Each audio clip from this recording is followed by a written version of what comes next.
Hi, this is Royce Mustafa from FamVlogz. I hope you guys enjoy. Let's get right into it.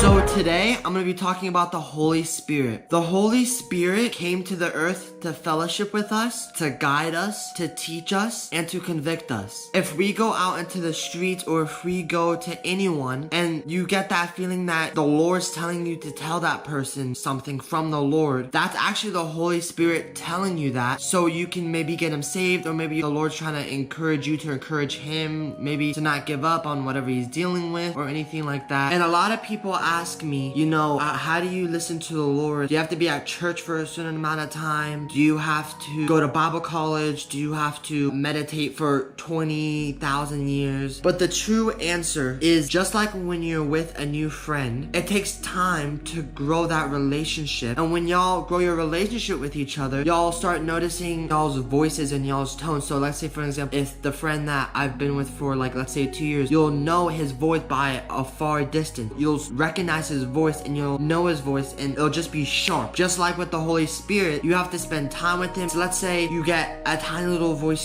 telling you to do this or to tell that person that. You start recognizing his voice because you start saying, okay, I can feel that was right. I can feel that the Holy Spirit was really drawing me to tell that person certain things or certain areas of his life. But the bad thing is, we can also hurt the Holy Spirit's heart. We can also draw and push the Holy Spirit away, just like how we can push friends away, or just how we can push anyone away that's close to us. It says in Matthew 12:31-33 that, and so I tell you, every kind of sin and slander can be forgiven, but blasphemy against the Spirit will not be forgiven. So there's one thing that God cannot forgive, and God's such a forgiving God, and he forgives everything that you do, but there's only one thing he can't forgive, and it's when you hurt the Holy Spirit's heart and you tell him, I don't want you, I don't want any part of this, I don't want to listen to you. And what that verse is saying is, when you take an offense against the Holy Spirit, when you literally want nothing to do with him, when you literally say you don't want any part of him and you don't want to listen to him anymore. Also, what I find, especially with my walk, when you're really close to the Holy Spirit, he starts telling you things that you can't tell anyone, especially when you're gifted in prophecy, or especially when you're gifted in words of knowledge. Because like I've learned, there's timing for everything. You have to be careful, and you have to listen very closely to the Holy Spirit. When the Holy Spirit just tells you something, you don't just go do it immediately when he tells you. Because even me, I had to learn from that. Because when the Holy Spirit tells me stuff, you're just so excited to tell that person, and it's really exciting. But you have to be very, very cautious, and you have to be very aware of when the Holy Spirit wants to tell that person something. Also, the Holy Spirit can unlock gifts in you once you come to that very close relationship with you.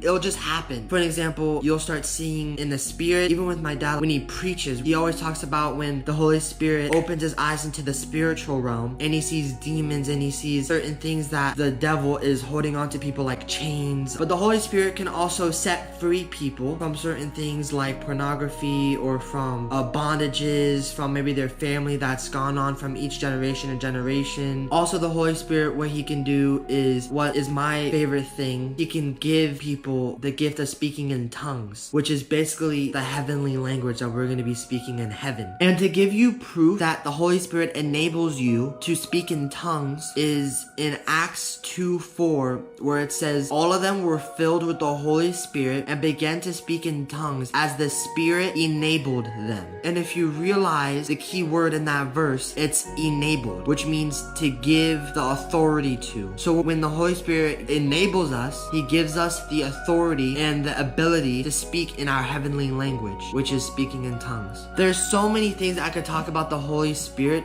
but not in a short video that I can here. But please like and subscribe on this video if you want us to talk more about the Holy Spirit, because there's a lot of stuff that we can talk about the Holy Spirit. And I just want to mention this before we close. Strive to be in God's presence and with the Holy Spirit every single day. Pray and just ask God for his Spirit to come inside of you so he can have a relationship and just talk with you every single day and warn you about certain things and give you the the ability to see in the spirit or give you the gifts that he pre-enabled you when you were born. It says in 1 Corinthians 14:2, "For anyone who speaks in a tongue does not speak to people, but to God." When we speak in tongues, we're not trying to impress people, or we're not trying to show people how spiritual we are, or we're not trying to show to men that we can speak in tongues, but we're speaking it to God. Like I said, there's so much stuff that we can talk about the Holy Spirit, but if y'all want to talk more about the Holy Spirit, like and subscribe on this video. I hope you guys enjoyed this video. We'll see you guys next time. Peace and God bless you.